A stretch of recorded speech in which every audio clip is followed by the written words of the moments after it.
Friends, ఈరోజు మీకు మామిడి ఒరుగులు తయారు చేసి చూపిస్తాను. ఇలా పెద్ద కాయలు తీసుకోవాలి. మామిడికాయలను దీన్ని శుభ్రంగా కడిగి ఒక బట్టతోటి మంచి బట్టతోటి తుడిచి పెట్టుకోవాలి. తుడిచి పెట్టుకున్న తర్వాత ఇలా ఒక్కొక్క కాయను వీటిది ఇలా చెక్కు తీసుకోవాలి. నేను ఇవి 4 కాయలు తీసుకున్నాను అనమాట.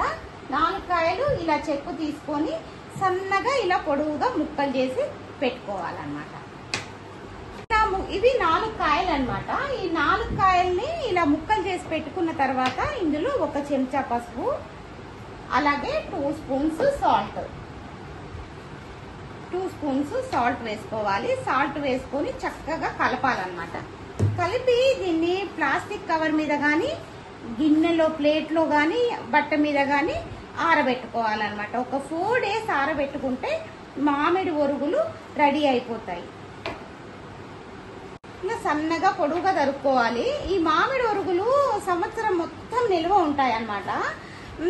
ఇది పప్పులో వేసుకోవచ్చు, కూరల్లో వేసుకోవచ్చు, చోలే మసాలా దాంట్లోకి ఆమ్చూర్ లాగా కూడా వాడచ్చు అనమాట. ఈ ఎండిపోయిన మామిడి ఒరుగుని మనము మిక్సీలో వేసుకుంటే ఆమ్చూర్ అవుతుంది.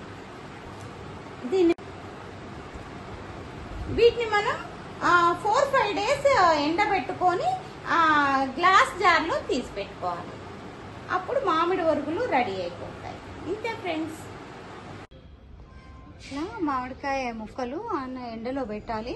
4-5 days ఇలా ఎండలో పెడితే మంచిగా డ్రై అయిపోతాయి అన్నమాట. అప్పుడు తీసుకొని గ్లాస్ జార్లో పెట్టుకోవాలి. సంవత్సరం మొత్తం నిల్వ ఉండే మామిడికాయ ఒరుగులు రెడీ అయిపోతాయి.